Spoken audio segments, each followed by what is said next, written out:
This is called full disclosure. This is the best day for a home tour because this is it. This is Montana. And this is what you could be looking forward to if you move out to rural Montana. I love it. I love it here. I grew up in Southern Nevada, out in the desert, and I wanted to have a Montana experience. Wanted my kids to have a Montana experience. So, moved up here in 2007, built in 2012. I wanted to make sure that we fit in, but I like the look of the sheet metal on the outside. So, this home, the exterior there, is all sheet metal.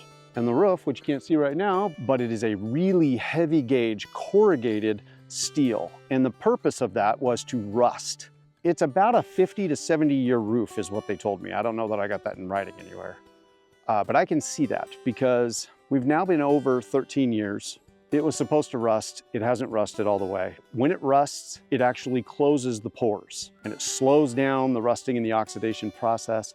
And you actually have a very strong, long life roof. Just a few months ago, I went up on the roof and physically checked every screw on the roof, snugged everything up, and the roof has been doing great.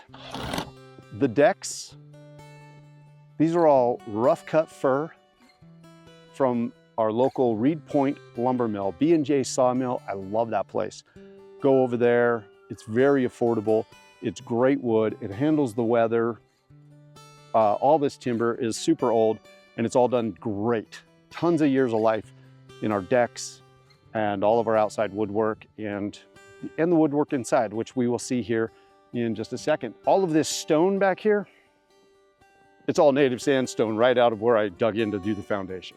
There's tons more of it right over here that I haven't been able to get into and place and all that kind of stuff. All of the trim around the windows, around the garage, doorways, that's all just rough cut fir from the B&J sawmill out of Reed Point. We wanted it to age. And the whole look of our house here is, we called it rustic industrial. Wanted a lot of rusted metal, a lot of texture with the woods and aged wood, but I wanted it to be strong and look good. So this home is sitting on 10 acres. It is fenced. We used to have 2 horses. Don't have those horses anymore. So we do have a horse shelter. The horse shelter needs some refirming up.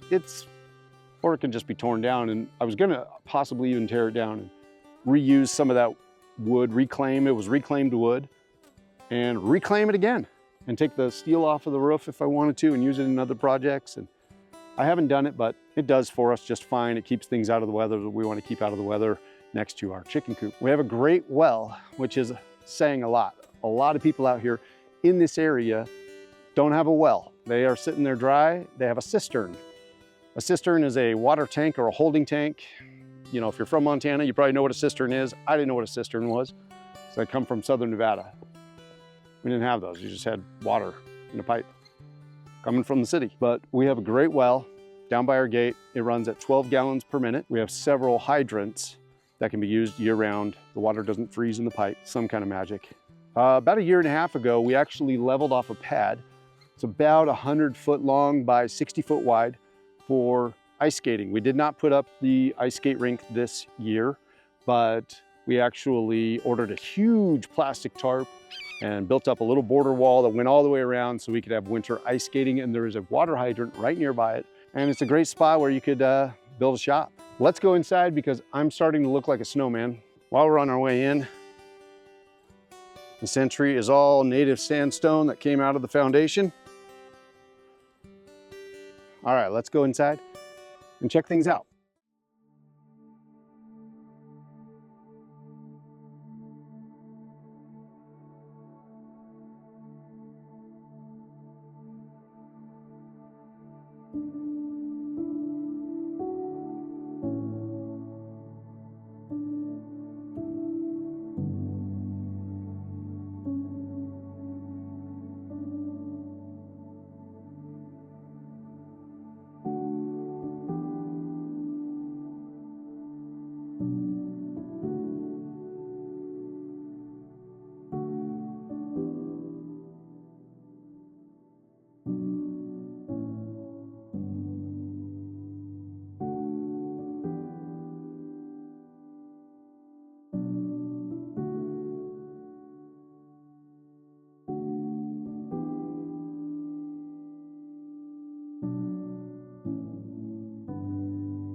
So now what the hell do I say?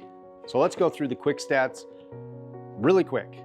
The whole house is just over 4,000 square feet. Now, that is around just over 3,500 square feet of living space. And then there is a garage, which is, I don't know, 500-600 square feet. On the main floor, we've got 3 bedrooms, 2 bathrooms, large living room, kitchen, a large pantry. All right, this pantry is just right off of the kitchen. There's plenty of room to put in more shelving. This place can hold a ton of provisions. And it's nice when you don't want to travel to town so often, you can really stock up on groceries. Wood stove, and this whole main floor is heated by radiant floor heating. It keeps the whole home really consistent. Here in our kind of laundry / utility room, this right here is our manifold. These are all going out to zones.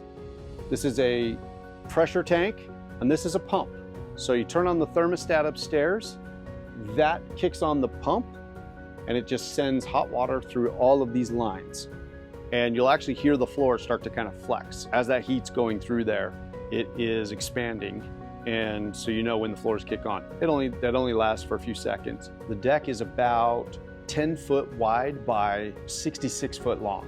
Our deck runs the full length of the house on the south side. It's south facing, gets a lot of sun out there. Guest room in the corner, they have their own door out onto the deck. Here in the living room, there's a door out onto the deck, and in the master bedroom, there's a door out onto the deck. The pantry door has its own door, so when you come up here and you've got a bunch of groceries, you want to bring them right into the pantry, there's a back door for the pantry. Downstairs is a walkout basement with a really large laundry room. We wanted to be able to shower and not have people running out of hot water, so we have a lot of hot water. The technology has gotten better with electric on-demand hot water heaters, but when we built, they weren't that efficient, they weren't that great. I actually have 2 electric on-demand hot water heaters that need to be wired in for it. It can be, it's all very accessible. I just haven't done it, but there are 2 that just are gonna stay here. We have a sediment filter. On the wall right over here, there's a pump, or this is the electric portion of it that kicks on and lets our pump know to send water up to the house. And as it comes through, if there's any type of sediment or sand or things that come up from the well, gets trapped in the little sediment filter, there's a floor drain here in the laundry room that it flushes itself down this little floor drain. There is also a floor drain in the garage. I didn't get around, like I said, to putting in a bunch of solar, but I wanted a ton of room to be able to put a bank of batteries in here. Now, our guy, Elon, you know, they've got the Tesla wall battery, the Tesla, whatever they call that. And you don't need to have big banks of batteries because it just mounts right on your wall and it's very thin. But that's what this room was for, was to have everything just be very accessible. A single car garage, extra deep. It's a 1-car garage. I want to be able, you know, wanted the wife to be able to pull in here with the groceries, but she's never been able to pull it in here because we always have a 4-wheeler or something else in here. But this room is extra deep. I wanted to be able to have space for tools and workbenches if necessary. We actually have all the fan units and the compressors for a walk-in cooler. That's an option. That can stay here also with the house. This would be a great spot right here to just frame this up, insulate it, put a door on it, and we already have the compressor and the fan units. This would be a great spot for a walk-in cooler. We have hot and cold water access that I brought through the wall just because I was like, well, we're right here off the utility room. Why don't we just bring it in here? I don't know what we'll do with that, if we're gonna put a sink in here or what we're gonna do, but there is hot and cold water here in the garage with a floor drain. Garage door is fully insulated with the opener. It stays pretty snug down here because we're in the back side of the house. This just goes right into the hillside right here, and it stays really nice in here. There's a completely finished bedroom, finished bathroom, and off of that bedroom is a kind of a hideout room. It could be a man cave, it could be in a safe room, whatever you want to do. There's a large living room downstairs that is mostly finished. We never got around to finishing out this big family room down here, but it's a ton of room, it's ready to go. All the wiring is already in the walls. The basement doesn't have a heat source, but it doesn't take much to keep this basement warm. Our plan was to just install a pellet stove right here, can vent out through this wall. It's very easy to install. We just haven't done that, but it actually stays very comfortable down here. Everything is very well insulated. Also down in the basement, there is a 5th bedroom that is mostly finished. We had a contractor do our concrete and he did 95% of the framing. We did the rest of it. All of the exterior walls are almost 8 inches thick. There's 2 inches of spray foam insulation all the way around the exterior walls. Then there's going to be an air gap, which also has an R value. And then there is batting insulation. This home stays very cool in the summer and very warm and snug in the winter. Okay, there is no paint in this entire house. We love this brick entryway, and everything surrounding this entryway here in the dining room. This is all reclaimed wood from Sarpy Creek. Sarpy Creek, it's outside of Hardin. There's an old homestead there. And I had a coworker who said, "Oh, you're building, would you like some reclaimed wood? I have a calving shed that's over 100 years old that has collapsed. Would you like to come and use what you can of the metal and some of the wood?" I was like, that would be awesome. So all of this stuff here, this is actually the roof of a calving shed. So it looks like it would be dirty and rusted, but it is not. It is beyond that. It's dented from old hailstorms and other things like that. All of this wood here has actually old lichen growing on it. It's all from some of the fencing that was around that calving shed. And then also these planks inside here, these were the walls of the calving shed. So all of these planks are super wide. They actually milled them right there on that property. I love the look of all of this old wood and rusted metal. Same thing behind our wood stove. All of that from floor to ceiling is the roofing from that calving shed. All of the ceilings throughout the home, main floor and in the walkout basement, are 9-foot ceilings. That's 12 foot high in the center. I'll just start at the top. This is Galvalume corrugated metal. All throughout the house, all of the ceilings are Galvalume sheets of corrugated metal. All of the wall surfaces, this is rough cut Douglas fir from B&J Sawmill over in Reed Point. We actually beveled these edges here and put these planks up to give the appearance of a stacked timber. That's actually log home chinking in between all the way around. All of the floors, it's called a circular sawn Douglas fir tongue and groove all throughout. Concrete countertops. We actually poured those in place, and that was a project, but we love them. We do love our countertops. This is actually just a huge log, floor to ceiling, from the B&J Sawmill. We peeled this log. We left just a little bit of bark texture on there. We just cleaned this whole thing up. It's actually really cool. Love this part, or love this feature in the house. Let's go into the master bedroom and bath, and I'll show you some things there. We love our master bedroom. It's probably about 20 feet long by 13 feet wide, I think. Probably around 13, 14. As we are downsizing, the sauna comes included. We love this sauna. This sauna has, you got all kinds of, it comes with a remote. We do light therapy. It has a little metal dish in there that you can put essential oils in there. Love this thing. We use it year round. Here in the master bath, we have a jetted tub with an inline heater. So when you turn on the jets, it's reheating your water right through the jets. Love it. Space for 2 in that tub for sure. In the master closet though, there is a kind of a skylight, and it provides light in there. You don't even, during the day, you don't even have to turn the light on while you're in the closet. Also in the kitchen, there is another skylight. Same thing. In that back corner back there, it just adds some good daylight in the kitchen. There's a county transfer station where we take our trash to town. So as we fill up a big trash bag, I throw it in the back of my truck, and whenever I go to town, I go swing by and I can drop that off at the dump. What do we do for internet? Starlink, of course. Our guy Elon changed our lives, because we used to not be able to have internet out here. There's not phone lines in the ground all the way out here. Since we are out here in the country, we have a 1,500-gallon septic tank. We actually just had it completely pumped, serviced. It's totally good to go. We are in the Countryman Creek Ranch HOA. What does the HOA do for us? The HOA basically maintains the roads. Our HOA president, he's gonna be out there plowing it, and sometimes they even have contracted out to others to plow it, but he's been plowing it for the last couple of years, and he's done a really great job. We are responsible for plowing our own driveway, but they plow all of the main roads. One of the other things that people have a question about, we have chickens. We have 12 hens and we have a rooster. Now technically in the covenants of the HOA, we're not supposed to have chickens. These covenants were written back in, I think, in the 60s, and they were really trying to keep people from turning this into a farm and ranch area. They wanted it to be more of an equestrian property, higher end neighborhoods type of situation there. But honestly, the world has changed and people just like to have a little small coop. Right now, we're obviously going through a period where eggs are outrageous at the store. There are a lot of homeowners out here in our HOA that do have a few chickens. Does the HOA care about that? No, because it's hard to get the votes because there's a lot of out-of-state property owners that don't turn in their votes. If we send a vote out, hey, we'd like to vote on this to change this, it takes a certain percentage of everybody to vote, and it's very hard to get that done. Fees for our HOA are way too low.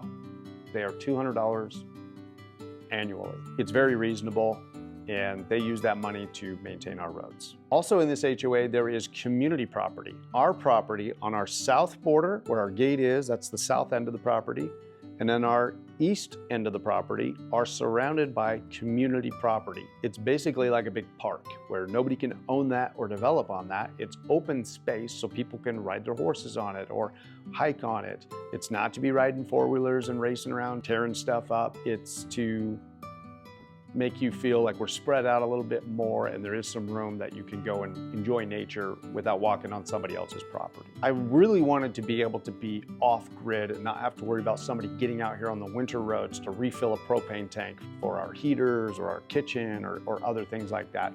So we went all electric in this house. As we are leaving the HOA, right at the top of Clark Drive, there's about 40 mailboxes, and that's right as we leave out of here. So as we're coming home, we can check our mail there. Anything like UPS or FedEx, they bring it right here to the house and put it on the step. So our kids, like I said, grew up here. The bus stop was also at the top of Clark Drive. That's about 3 miles from this house. Our kids would just get on the four-wheeler, ride that up there, and make it to the bus. They could leave their four-wheeler there all day long, and then they rode their four-wheeler home. In really inclement weather, bad weather, we could drive them up there and to the mailbox or drive them to town, whatever. There's a lot of cars that'll all go take their kids up there. They'll sit there with their kids at the bus stop, wait for the bus to show up and send them off, and then they will go and meet them later on around 4:15 in the afternoon, I guess. Also with this HOA, there is a private river access to the Yellowstone River. That is just down the valley from us at the Yellowstone. There's a dirt road that takes you